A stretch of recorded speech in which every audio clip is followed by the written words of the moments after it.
The custom IV bag hung like a jewel in the sterile, low-lit room, its contents catching the faint glow from the city lights outside. Luca Moretti, the patient's cousin, offered a smile as cold and polished as the marble floors in the hallway, his words a smooth venom about a special vitamin drip to speed up recovery. But Alara Vance saw the lie instantly.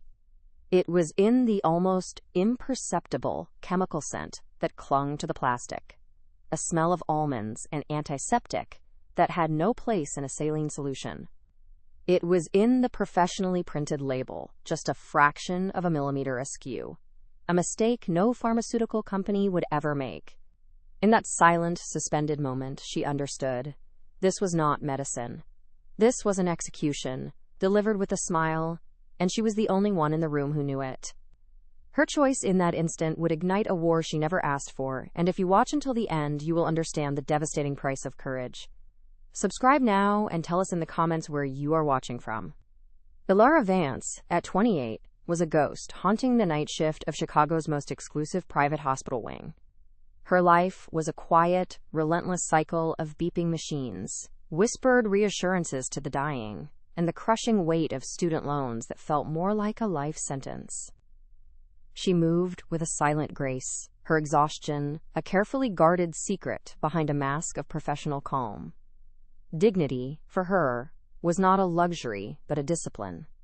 It was in the precise way she straightened a patient's sheets, the gentle touch on a feverish hand, the unwavering focus in her eyes that saw the human being beneath the illness. She was invisible to the world of wealth she served, a silent witness to its dramas, its pains, and its dark secrets. Her world was a study in oppressive contrasts. The penthouse suite, with its panoramic views of a glittering, indifferent city, was a gilded cage of hushed tones and expensive technology. Her own apartment, 3 bus transfers away, was a small, cramped space where the silence was one of loneliness, not luxury. The pressure was a constant, low-grade hum in the back of her mind. The threat of eviction, the manager's condescending remarks, the suffocating responsibility of being entirely on her own. She saw the casual power wielded by the families of her patients, the way they moved through the world as if it were built for them, and felt the stark, unbridgeable chasm between their lives and her own. This profound sense of justice was not an abstract ideal for Alara. It was a scar. It was forged years ago in a crowded, underfunded public hospital, where she watched her father's life slip away not just because of his illness, but because of a system's tired indifference. She had made a promise to his memory, a silent vow to never look away, to never become numb. Every patient she tended to was a chance to honor that vow, to fight back against the quiet apathy that allowed suffering to fester in the shadows. It was this quiet, fierce integrity that kept her from breaking, the one piece of herself that the world had not yet managed to grind down into dust. Her current patient, the man in the penthouse suite, was Dante Moretti. The name was a whisper in the city, a synonym for power so absolute it needed no announcement. He lay in the bed, recovering from an attack that had proven him mortal. Yet his stillness was not one of weakness. It was the coiled, watchful calm of a predator, a palpable force that charged the air in the room with a silent, heavy tension. Alara had only heard the rumors of a man who commanded loyalty through fear and respect in equal measure, a king in a kingdom of shadows. Tending to him felt like tending to a slumbering lion. Every rustle of the sheets, every beep of the monitor, felt amplified and dangerous. Tonight, that danger had walked into the room wearing a tailored suit and a predatory smile. Luca's visit had been brief, his demeanor dripping with a cloying, false concern that made the hairs on Alara's arms stand on end.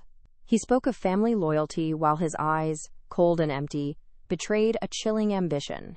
He had handed her the IV bag as if bestowing a gift, his fingers brushing hers for a moment too long. The gesture was a violation, a silent warning that she was now a pawn in a game she couldn't comprehend. She watched him leave, his confident footsteps echoing down the empty corridor, leaving behind a silence that was now thick with the scent of betrayal. Her heart hammered against her ribs, a frantic, trapped bird. Every instinct screamed at her to run, to call security, to pretend she had seen nothing. But the image of her father's face, pale and resigned in that other hospital bed, flashed in her mind.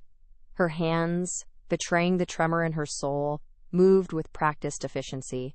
With one swift, silent motion, she unhooked the poisoned drip. She disposed of it deep within a biohazard container, burying it beneath other medical waste. She then replaced it with a simple, harmless bag of saline, the clear liquid a symbol of her defiance. She adjusted the flow, her movements calm and deliberate, a nurse performing her duties. As she looked at Dante Moretti's still form, a terrifying thought pierced through her fear. What if he was not asleep at all? The end of her shift was not a release, but a descent. Ilara traded the sterile, climate-controlled silence of the penthouse wing for the raw, humid breath of the Chicago night. The city air, thick with the scent of rain-slicked asphalt and exhaust fumes, felt like a physical weight against her skin. She walked past gleaming town cars with tinted windows, their occupants invisible and insulated from the world she was re-entering. Her own journey home was a public affair, a slow crawl on a rattling bus packed with the city's other weary ghosts. Each stop was a reminder of the miles that separated her life from the one she had just left behind, a chasm measured not just in distance but in power, privilege, and the quiet violence of indifference. Her apartment was a small, third-floor walk-up that held the echoes of a life lived on the margins.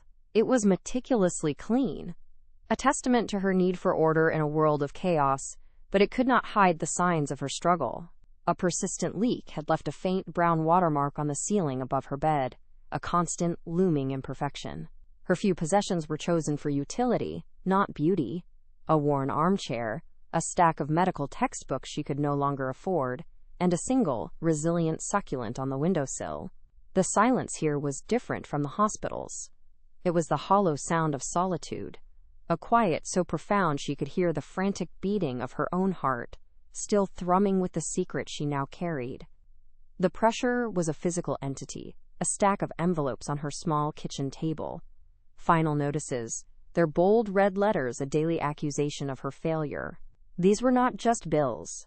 They were the ghosts of her father's long illness, a mountain of debt inherited alongside his faded photograph. Every extra shift she took, every meal she skipped, was a small shovel digging against an avalanche that threatened to bury her.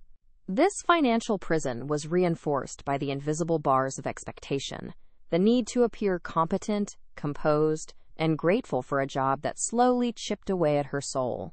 She was trapped in a cycle of survival that left no room for dreams, only the relentless, exhausting pursuit of the next paycheck.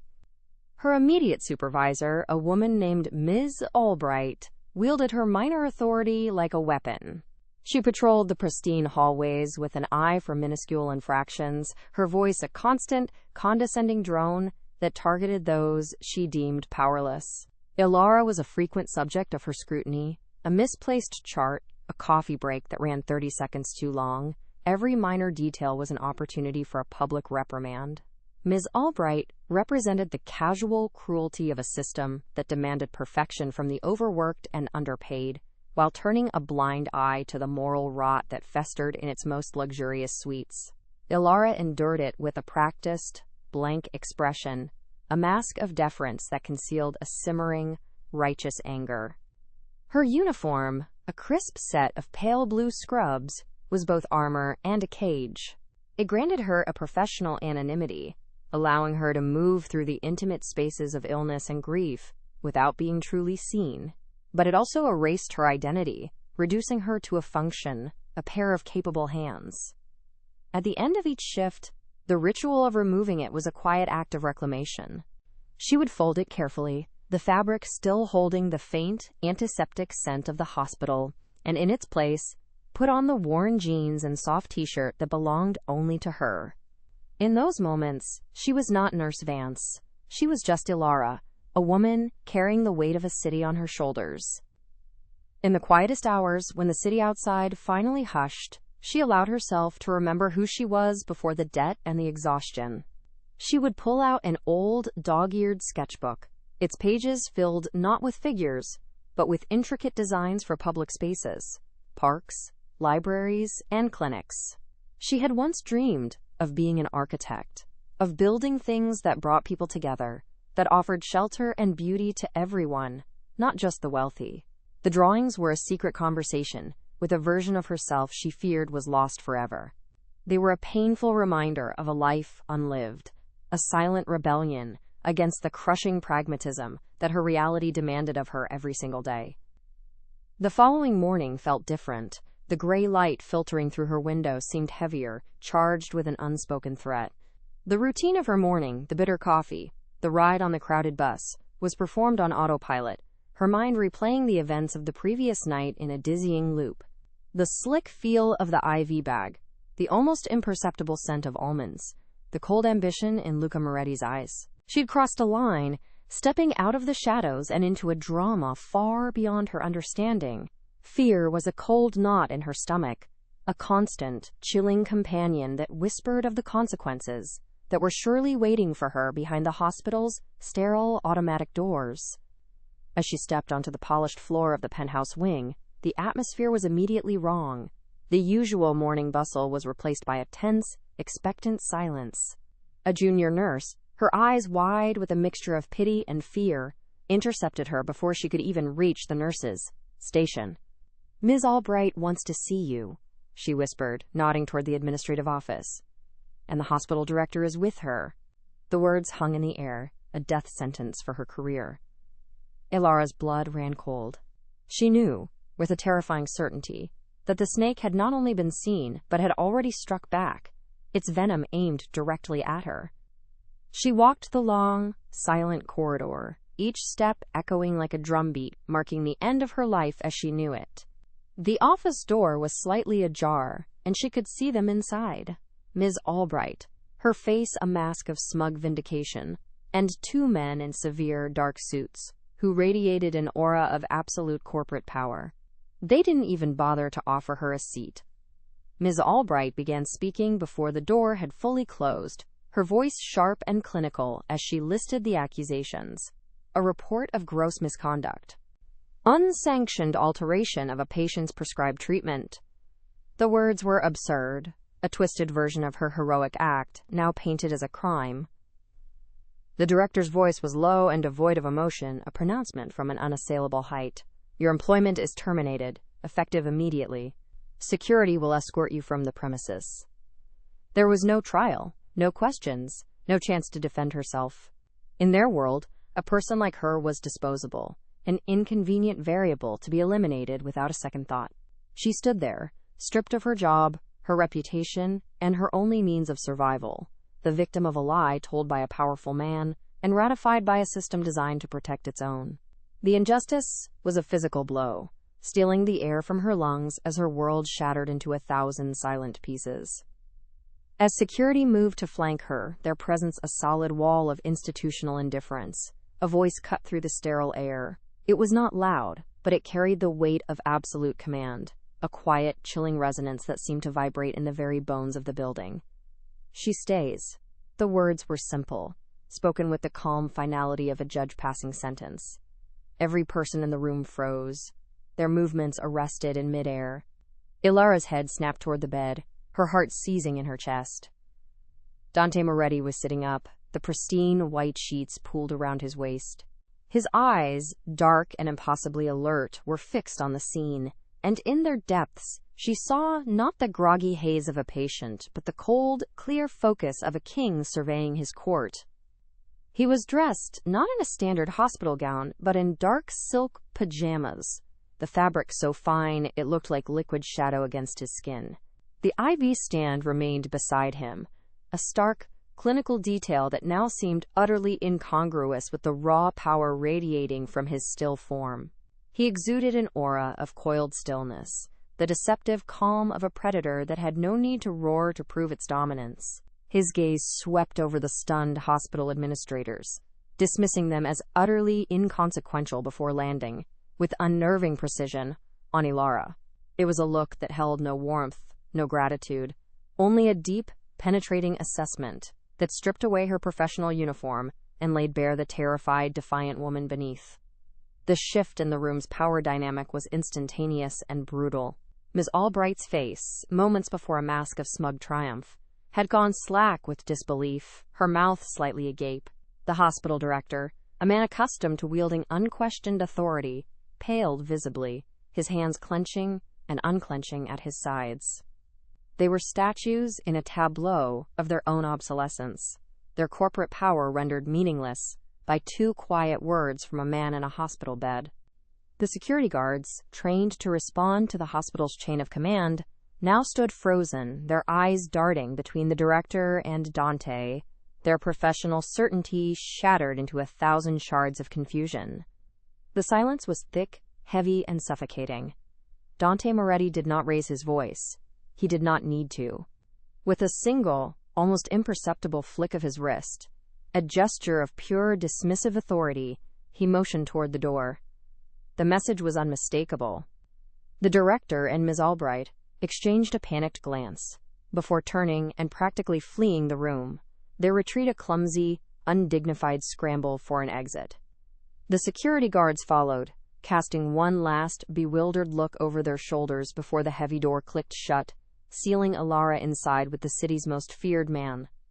The sound echoed in the sudden, terrifying silence, a final, definitive punctuation mark on the complete implosion of her world as she knew it. Now, a new, far more dangerous one was beginning. Alone with him, the vast penthouse suite felt as small and confining as a cage. The air crackled with a tension that was entirely different from before. It was personal, intimate, and infinitely more dangerous. Alara stood rooted to the spot, her hands trembling at her sides, unable to speak or move. He watched her, his expression unreadable, his silence a form of interrogation. Her gaze involuntarily traced the sharp line of his jaw, the dark stubble that did nothing to soften his features, and settled on a faint, silvery scar that cut through his left eyebrow. It was an old wound, a ghost of a violence she could not comprehend, and yet it was the first sign of vulnerability she had seen in him, a crack in his armor of cold control. He shifted slightly against the pillows, the silk rustling with a soft, expensive sound. When he finally spoke again, his voice was a low murmur, a conspiratorial whisper that drew her further into his orbit. "You saw a snake in my garden," he stated, his eyes holding hers, "and you removed it." It was not a question. It was a declaration of a shared secret, a confirmation that he had been a silent, calculating witness to her act of quiet rebellion. The realization washed over her in a wave of ice and fire. He had been awake the entire time. He had watched her swap the IV bags. He had tested her, and in his world, she had passed. Her breath caught in her throat. The fear that had been a cold knot in her stomach began to morph into something more complex, something akin to a dizzying, terrifying awe.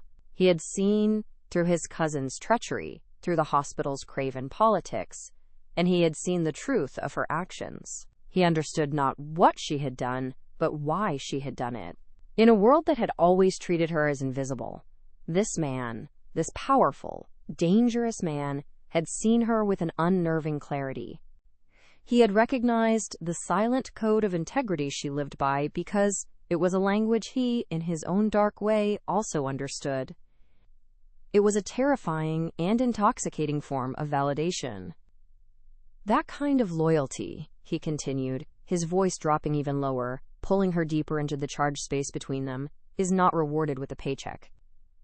His gaze was intense, a physical weight that seemed to press down on her, demanding her complete attention. He was rewriting the rules of her life, erasing the mundane lines of employer and employee, and drawing new, far more perilous ones. "It's rewarded with protection." The word hung in the air between them, shimmering with a double meaning. It was a promise of safety, but it was also a chain, a binding contract she had unknowingly signed the moment she chose to defy his would-be killer. She finally found her voice, but it was barely a whisper, a fragile sound in the face of his immense presence. "I was just doing my job." The words sounded hollow, even to her own ears. A desperate attempt to cling to the simple, moral clarity of the world she used to know. His lips curved into something that was not quite a smile. It was a look of profound, almost weary understanding.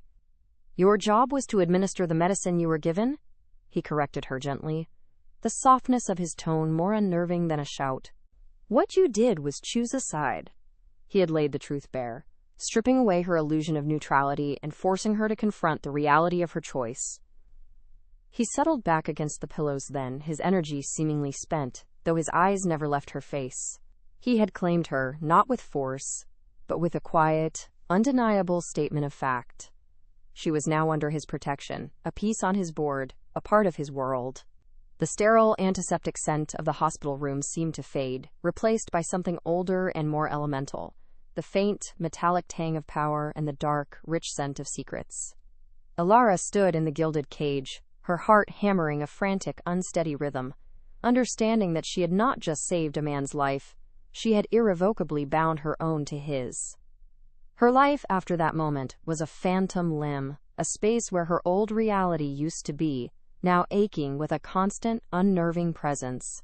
Dante Moretti did not ask her to stay. He simply made it impossible for her to leave.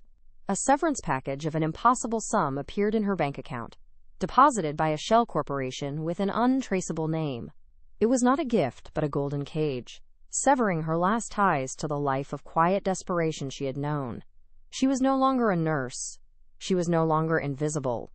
She was now a possession of the city's most powerful man, an object under his protection, and the weight of that title was more suffocating than any debt she had ever carried.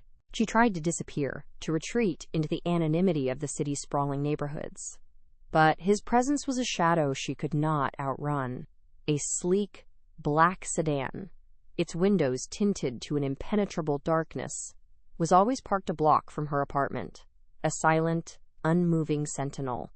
It never approached, never interfered, but its presence was a constant reminder of her new reality. He was watching her. He was not just protecting her from his enemies. He was observing her, studying her like a rare and baffling specimen he had unexpectedly acquired.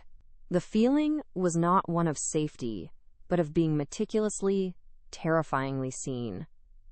One rainy afternoon, seeking refuge in a small, forgotten bookstore she loved, she felt the atmosphere shift. The gentle quiet of the store, usually a balm to her frayed nerves, was suddenly charged with a familiar, heavy stillness. She turned, and he was there, standing by a shelf of old philosophy texts, dressed in a dark, impeccably tailored cashmere coat that seemed to absorb the room's dim light. He wasn't looking at her, but she knew his presence was for her. It was a silent, deliberate intrusion into the last sacred corner of her world, a clear and unmistakable message. There was nowhere she could go where he could not follow. The fear she felt was a cold, sharp thing, but beneath it, something else stirred, a reluctant, dangerous curiosity. She watched him from behind a tall shelf, his profile stark and severe in the dusty light. He traced the spine of a book with a long, elegant finger, his expression unreadable but for a flicker of something in his eyes, a deep, profound weariness that seemed at odds with his immense power. In that unguarded moment, she saw not the feared Mafia Boss, but a man haunted by a solitude as vast and as deep as her own. The realization was a crack in her fear, allowing a sliver of an unwanted, terrifying empathy to seep in. He finally turned, his gaze finding hers across the narrow aisle. The distance between them felt both immense and non-existent, a chasm filled with unspoken questions. He gave a slight, almost imperceptible nod, a gesture of acknowledgement that was also a dismissal. Then he turned and left, the small bell above the door chiming softly in his wake. He had said nothing, done nothing, yet the encounter left her breathless, her heart pounding a frantic rhythm against her ribs. He was a puzzle she was afraid to solve, a darkness that she felt an inexplicable pull to understand, and she hated herself for it. A week later, a formal invitation arrived. It was not a request, but a summons, delivered by a silent man in a dark suit. A private dinner. An address in the city's most exclusive district. She knew she had no choice. To refuse would be an act of defiance he would not tolerate. She dressed in the nicest thing she owned, a simple black dress that felt like a child's costume in the face of the world she was about to enter. As she rode in the back of another silent black car, she felt like she was being ferried across the river Styx, leaving the world of the living for the kingdom of the dead. The restaurant was a cathedral of wealth and power, all dark wood, hushed tones, and gleaming crystal, It was also completely empty, save for them. He had booked the entire establishment for the evening. He sat at a corner table, a glass of dark red wine in his hand, the city lights glittering like a carpet of fallen stars behind him. He rose as she approached, a gesture of old-world courtesy that felt both disarming and deeply calculated. He pulled out her chair, and as she sat, his fingers brushed the bare skin of her shoulder. The touch was accidental, fleeting, but it sent a jolt of pure electricity through her, a shocking, unwelcome spark of life in the sterile tension. "I don't understand what you want from me," she said, her voice steadier than she felt. Her words were a small, fragile shield against his overwhelming presence. He took a slow sip of his wine, his dark eyes studying her over the rim of the glass. "You have a quality I thought no longer existed," he finally answered, his voice a low, resonant murmur. "Honesty. In my world, it is a commodity more valuable than gold, and far more dangerous." He wasn't complimenting her. He was defining her, categorizing her worth in the brutal calculus of his own universe. She was a rare artifact, and he was its sole, possessive collector. He spoke little of himself, but he asked about her. He wanted to know about her father, her abandoned dream of architecture, the quiet, mundane details of a life he could never comprehend. He listened with an unnerving intensity, his focus absolute. It felt like a confession, like he was drawing out the parts of her soul she kept most protected. She found herself speaking, telling this dangerous man things she had never told anyone, her loneliness, a traitor that opened the gates of her heart. He was a master interrogator, his quiet attention a more effective tool than any threat, and she felt herself being slowly, expertly unraveled. As he listened, she saw the mask of the cold, controlled Dawn slip, just for a moment. When she spoke of her father's death, of the systemic indifference that had stolen him from her, she saw a flicker of something raw and unguarded in his eyes, a shared understanding of loss, a recognition of a pain that power and money could not erase. It was in that shared, silent moment that the true danger became clear. Her fear of him was simple, a primal instinct for survival. But this dawning empathy, this terrifying glimpse of the wounded man behind the monster, was a far more insidious threat to her soul. The ride home was steeped in a thick, charged silence. The air in the car was heavy with everything that had been said and, more importantly, everything that had not. He did not speak, but his presence beside her was a physical weight, a constant, low-grade hum of energy that made her skin tingle. She stared out the window at the blurred city lights, her own reflection a ghostly, transparent image superimposed over the dark, rushing streets. She felt herself changing, her moral certainties beginning to fray at the edges, corrupted by the strange, magnetic pull of his darkness. When the car stopped in front of her building, he turned to her. The streetlights cast long shadows across his face, accentuating the sharp planes of his cheekbones and the depth of his eyes. "The world is not as simple as you believe it to be, Alara," he said, his voice soft, almost a warning.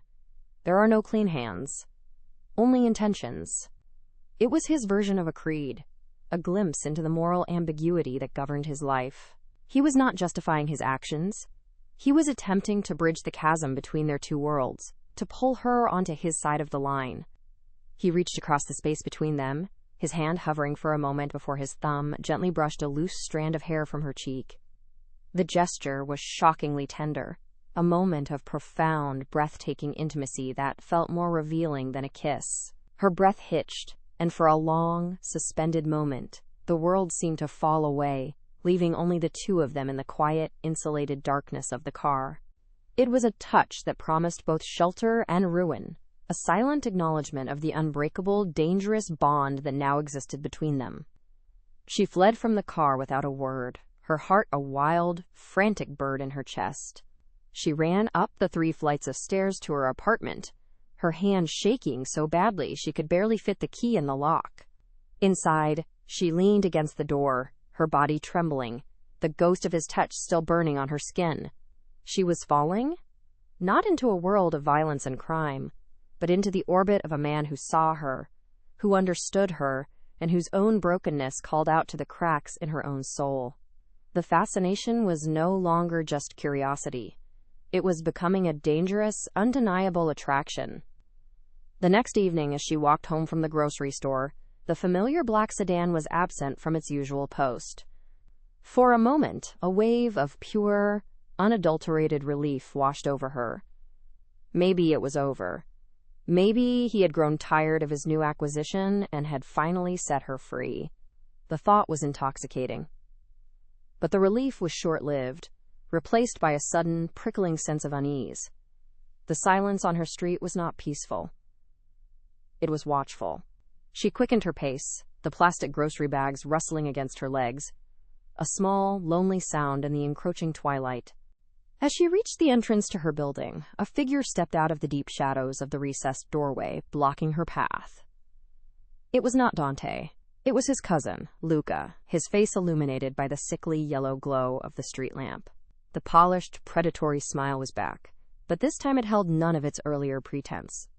It was a look of pure, undisguised menace. "I believe you have something that belongs to my family," he said, his voice a low, silken threat. He wasn't talking about money. He was talking about her. In that instant, before she could even scream, a second car, a dark blur of motion, screeched to a halt at the curb. The passenger door flew open, and Dante emerged, moving with a speed and lethal grace that was terrifying to behold. He was not the calm, controlled man from the restaurant. This was a different creature entirely, a predator unleashed. His eyes were chips of ice, fixed on Luca with a look of such cold, murderous fury that the air itself seemed to freeze. Luca's smile faltered, replaced by a flicker of genuine fear. Dante didn't say a word. He simply grabbed Alara's arm, pulling her behind him, shielding her with his body as he faced his treacherous blood. The line had been crossed, and she was standing at the very center of a war she had never wanted. The world narrowed to the space of a single, frozen breath.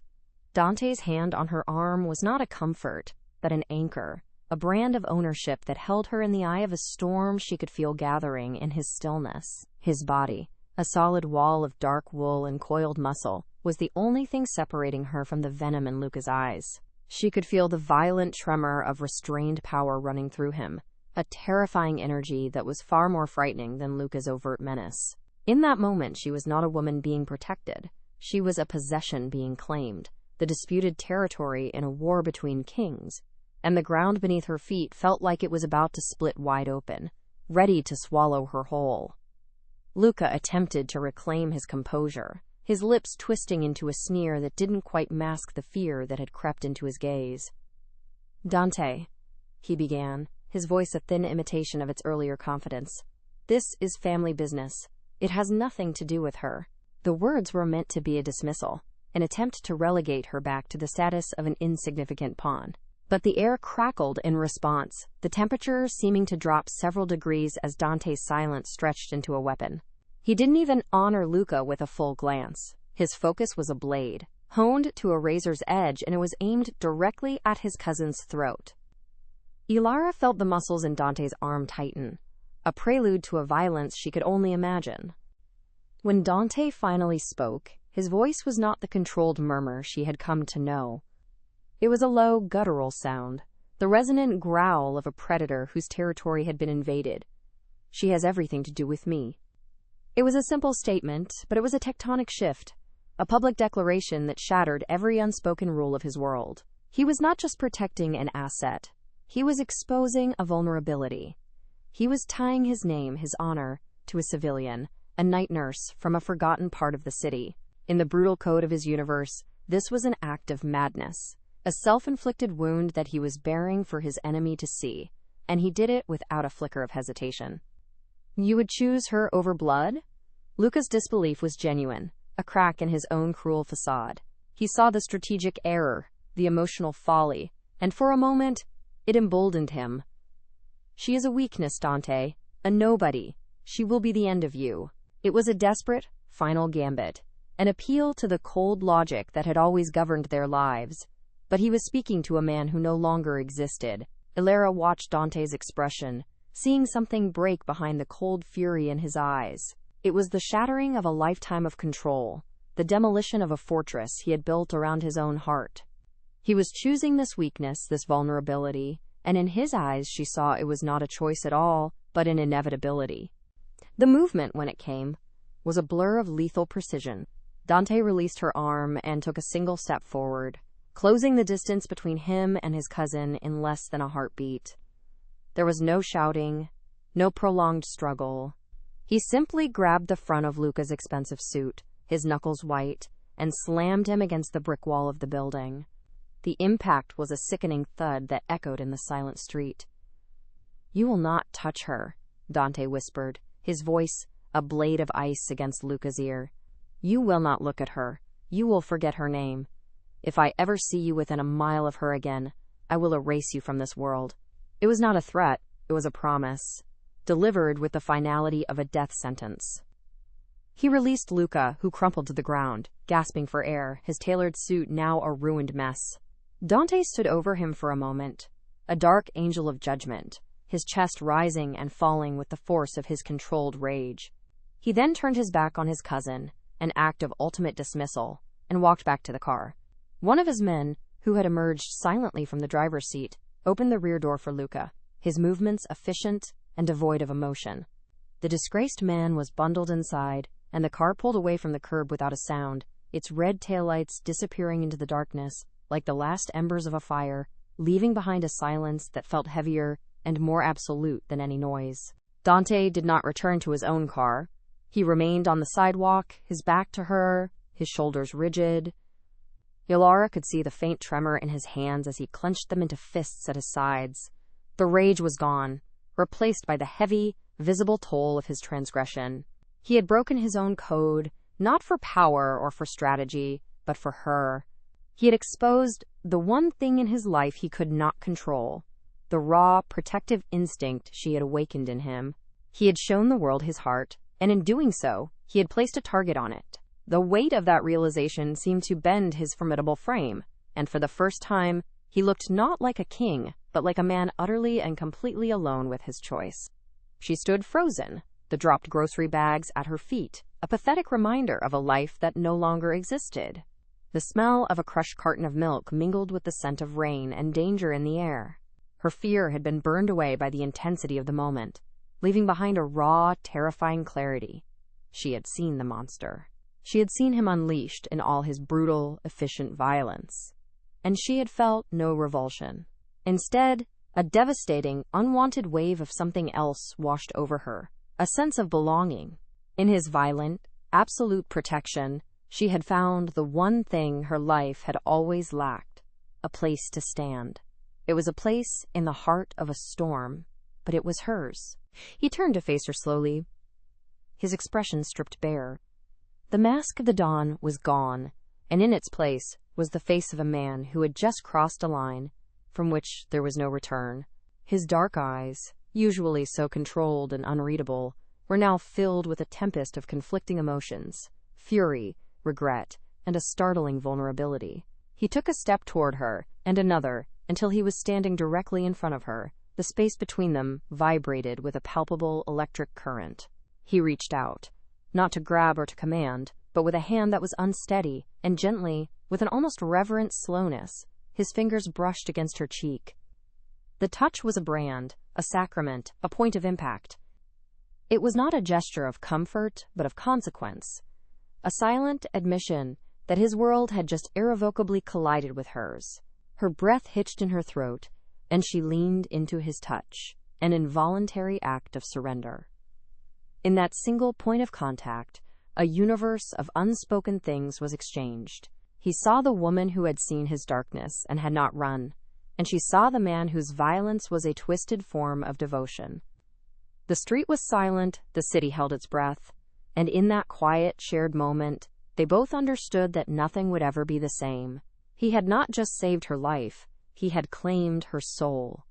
He did not take her back to her apartment. The moment the confrontation ended, the raw intimacy between them vanished, replaced by a cold, impenetrable wall.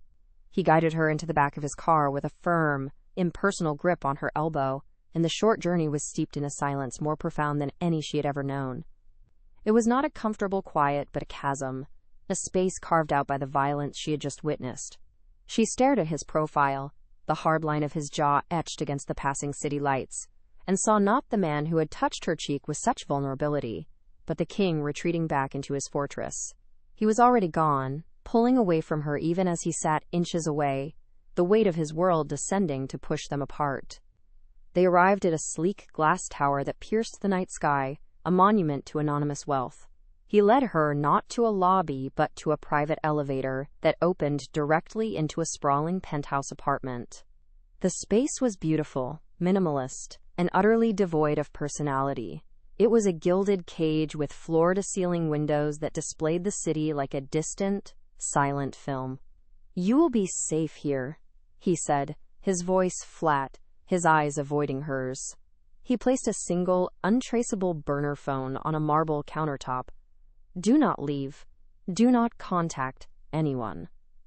A man in a dark suit, as silent and imposing as the furniture, stood by the door. Dante turned and left without another word, the elevator doors closing with a soft, final hiss, sealing her inside the luxurious, suffocating silence of his protection. The first few days were a blur of disorientation. Ilara wandered the vast, empty rooms like a ghost, her footsteps swallowed by plush rugs. The silence was a physical presence, broken only by the faint hum of the climate control and the distant, muted sounds of a city she could see but no longer touch. The absence of Dante was a constant, throbbing ache, a void that consumed all the air in the room. She would stand at the window for hours, watching the tiny, frantic movements of cars and people below, feeling a profound and terrifying sense of detachment. She was no longer a part of that world. She was an observer, a secret, a liability being kept under lock and key, and the safety he had promised her felt exactly like a prison sentence. The news, when it came, was a whisper from the outside world. A newspaper, crisp and new, was left outside her door each morning by the silent guard. She read the headlines with a growing sense of dread, a series of violent, targeted strikes against Luca Moretti's operations, an escalation of tensions in the city's underworld. The articles spoke of a ruthless, calculated campaign, and she knew, with a certainty that chilled her to the bone, that she was the cause. Every act of violence, every broken body, was an echo of Dante's promise on that dark sidewalk. He was not just protecting her, he was waging a war in her name, burning down parts of his own empire to cauterize the wound she represented. The pain of her isolation slowly began to sharpen into a new, terrifying lucidity. Standing before the vast expanse of glass one rainy afternoon, watching droplets of water trace jagged paths down the pane, she finally understood. She saw the city not as a collection of lights and buildings, but as a complex, brutal ecosystem. Her simple act of moral courage had been a stone thrown into a dark pond, and the ripples were now a tidal wave of violence. She had wanted to save one life, to do the right thing, and in doing so, she had become entangled in a world where right and wrong were meaningless concepts. The naive nurse who had swapped an IV bag was gone, and in her place was a woman who understood the devastating price of a king's favor. One evening, a small, elegantly wrapped box appeared on the coffee table. There was no card. Inside, nestled on a bed of black velvet, was not jewelry or a key, but a single, leather-bound first edition of a book on urban architectural theory. It was an obscure text she had mentioned once, during their dinner, a relic from her abandoned dream. The gesture was so specific, so deeply personal, it felt like a violation. It was a sign that he had not forgotten her, that he remembered the woman she was before she became his ward. The book was a silent, heartbreaking testament to the chasm between them, a reminder of a life she could no longer have from a man she could no longer see. She lived with the ghost of his violence, the weight of a debt she could never repay. The luxurious food that appeared in the refrigerator, the soft cashmere throws on the sofa, the very air she breathed, it was all paid for by a currency of fear and blood.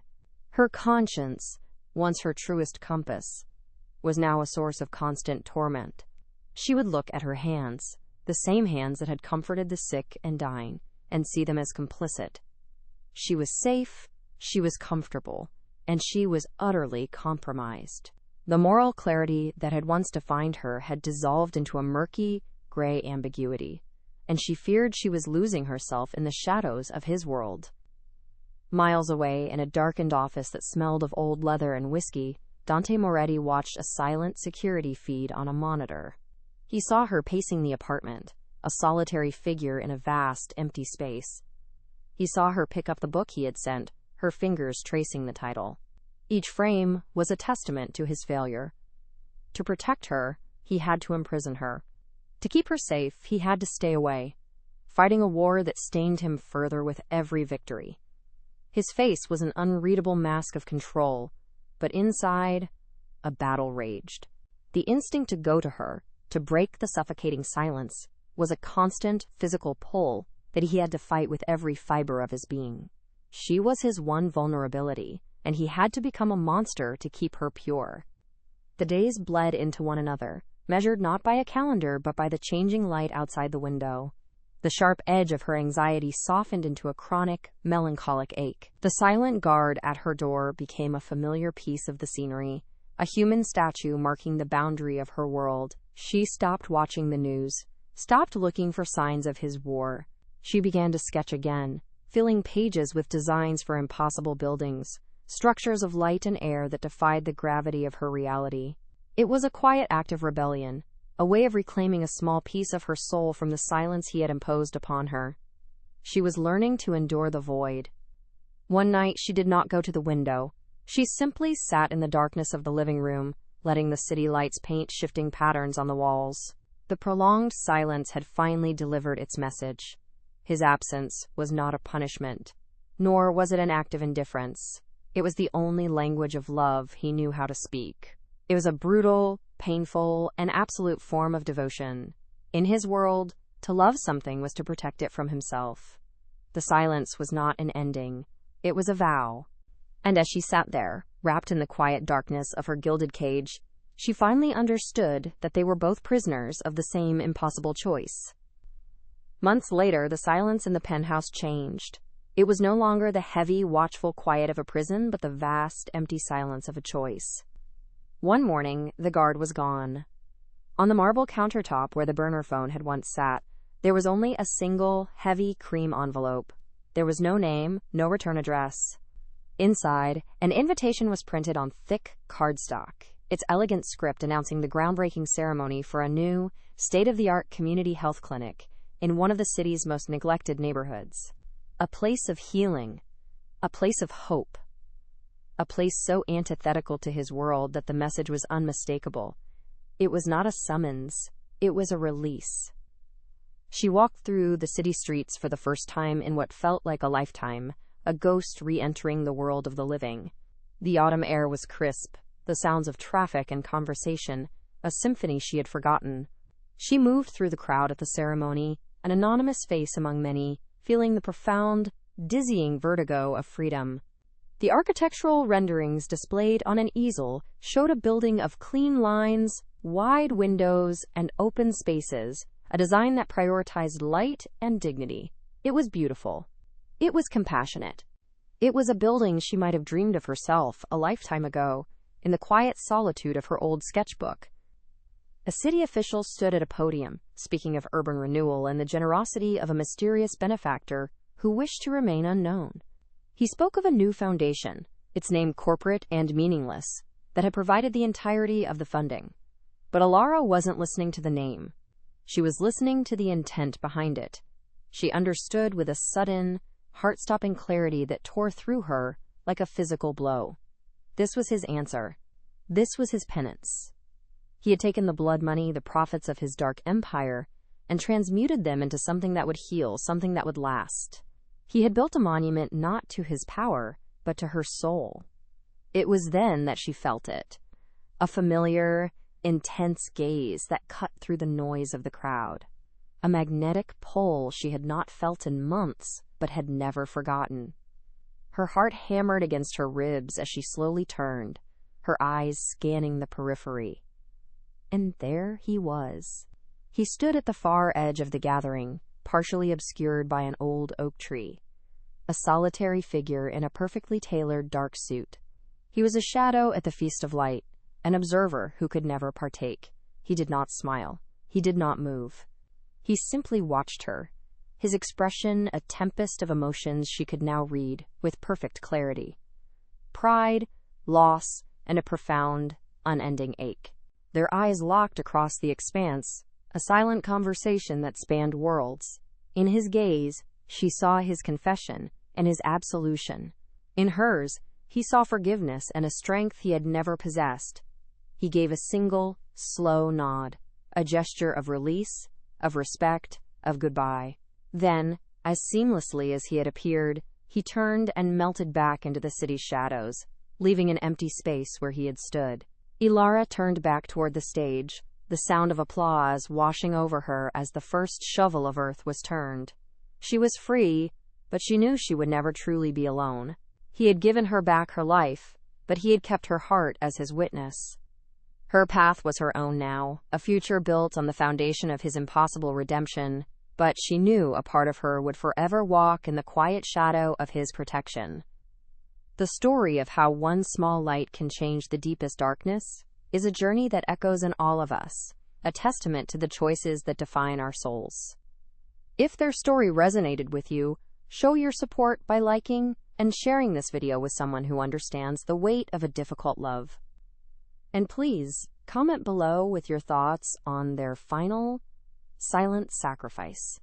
Subscribe for more stories that find the heart in the shadows.